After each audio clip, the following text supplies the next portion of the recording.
Hi everyone, my name is Sagrika and I am a third year MBBS student at KGMC Lucknow. Today I am going to tell you 5 things to do in your last 20 days when you are studying for the NEET.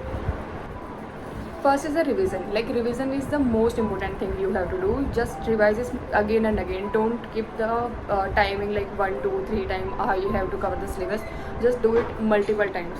There is not a decided number कि इतना करोगे तो इतने marks आएंगे. Just do it again and again. I have seen the guys and girls like they can do the thoroughly whole syllabus in one day.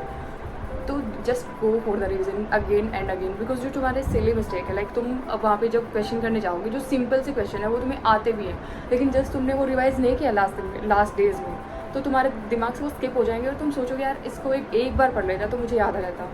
So revision is the most important thing. Second is the reduce the negative marking. Like if you don't know the answer of that question, then skip it and go to the next. I do things like this कि मैं एक बार पूरा paper करती थी जो मुझे नहीं आता तो उसमें सर्कल मार्क करके छोड़ देती थी. I didn't take the answer. Then on the second go of my paper, I used to कि ये मुझे आता है, I think इसको मैं टिक कर सकती हूँ. Then I can do it. But like starting में in mock test, I do try कि मेरे को जो बस आता है मैं वही करूँ. उसके अलावा मैं कोई भी चीज़ पे टिक ना करूँ. ऐसा कर सकते हो कि तुम्हारे अगर 45 फिजिक्स वाले हैं तो तुम उसमें 10 क्वेश्चन को भी छोड़ सकते हो. लाइक 35 भी अगर तुम्हारे पूरे ठीक हो जाएंगे then it's can be the better thing. But ये नहीं है कि तुम 45 करके आए उसमें से 20 गलत हो गए हैं तो कोई फ़ायदा नहीं उस चीज़ का. Reduce the silly mistake. Like silly mistake are the things कि तुम्हें आ रहा है फिर भी तुम नेगेटिव कर रहे हो तो तुम्हारे मार्क्स वहीं पे कट रहे हैं और तुम जब आके देखोगे कि यार मैंने ये क्वेश्चन क्यों गलत किया है. जो सिमिलर MCQs वाली चीज़ें होती हैं या फिर बहुत ईजी चीज़ें होती हैं तुम उसको फटाक से टिक करके निकल लेते हो लेकिन बाद में जब तुम उसको एनालाइज कर रहे हो तो तुम्हें सोचता है यार कि ये तो मुझे आता था फिर भी मैंने इसको गलत किया है. So just reduce the silly mistake. This can be a good thing for you. Third one is to give mock test and do analysis. Like mock test is then again it's not a number कि तुम last के कुछ दिन mock test दे दोगे तो काम चल जाएगा. If you have enrolled in any test series या फिर कोई चीज़ तुमने ऑफलाइन या ऑनलाइन ज्वाइन कर रखी है तो तुम गो फॉर दैट अपना वहीं पे जाके अपना टेस्ट दे के आओ. अगर तुमने उसके अलावा अगर तुम्हारे डेली बेसिस पे नहीं हो रहे हैं तो तुम्हारे पास PYQ वाली जो लाइक पेपर होते हैं क्वेश्चन पेपर होते हैं उसको सोल्व करो अपने 2 to 5 वाले टाइम में. तो इससे होता है कि तुम जितने भी ज़्यादा क्वेश्चन लगाओगे तुम्हें अपने वीक टॉपिक पता चलेंगे तो वीक टॉपिक्स को तुम्हें रिवाइज करना रहता है. वो सबसे बेस्ट होता है कि तुमने लाइक तुम अटैम्प्ट कर रहे हो क्वेश्चन और न्यूमेरिकल गलत हो जा रहे हैं एक ही टॉपिक से बार बार. जैसे कि फिजिक्स में हो जा रहा है रोटेशनल मोशन या फिर लॉज ऑफ मोशन वाली चीज़ें. सो आई रिकमेंड कि तुम एनालिसिस करो टेस्ट दो और जो तुम्हारे गलत हो रहे हैं then segregate the weak topics and then revise it again and again.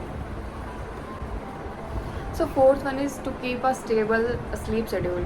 Like you have to decide कि हमें दिन में 2 से 5 वाले टाइम में पूरा एक्टिव रहना है. इसलिए तुम्हें रात को जल्दी सोना है या फिर लेट सोना है that's all up to you. कुछ लोग होते हैं जो रात को जल्दी सोना प्रेफर करते हैं. लाइक मैं 11 to 12 मैं सो जाती हूँ लेकिन मैं सुबह जल्दी उठ जाती हूँ. 5 या 6 बजे तक मैं उठ जाती थी. अभी भी मैं like I am a morning person तो अभी भी मैं 6-7 बजे उठ जाती हूँ और इसी तरीके से मैं अपने नीट के टाइम पे काफ़ी 5 या 6 तक उठ जाती थी लेकिन रात को मैं जल्दी सो जाती थी. Fifth one is the OMR practice. OMR practice is very important. If you are enrolled in any test series, then it's okay. You are doing it on your test time, your test days. But if you are not enrolled, then go for take that print out of the OMR and fill it as much as you can. Like you don't have that one thing कि तुमने उसको fill नहीं किया था और at last moment पे तुमको सब आता था और फिर तुम उसमें गलत करके आ रहे हो. This is not gonna happen. Like this can be so traumatic after your exam. अगर तुम्हारी एक MCQ भी गलत हो जाता है तो तुम लोग इतना स्टेबल नहीं रह पाओगे एग्ज़ाम टाइम में. उसके बाद तुम्हें लगेगा यार ये मैंने गलत कैसे कर दिया. Apart from this you have to be stable. Like you don't have to be panic from now क्योंकि जो लास्ट के 4-5 दिन होते हैं वो अपने आप से तुम्हारा पैनिक ले आएंगे. तो तुम्हें अभी खुद को स्टेबल रखना है कि अगर तुम अभी से पैनिक हो रहे हो तो तुम्हारी ये चीज़ें ख़राब हो जाएंगी. तुम नहीं पढ़ पाओगे.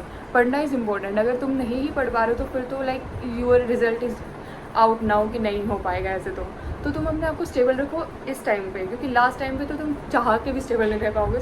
So gather it in one thing कि you have to do the revision, you have to reduce the negative marking and you have to give the mock test as much as you can and you have to be stable obviously. और तुम्हें OMR sheet को fill कर just take care of yourself and be strong क्योंकि जितना तुमने पढ़ा है वो तो पढ़ ही लिया है और जितना तुम पढ़ने वाले हो वो ही मैटर करता है भी. So just be stable. Bye.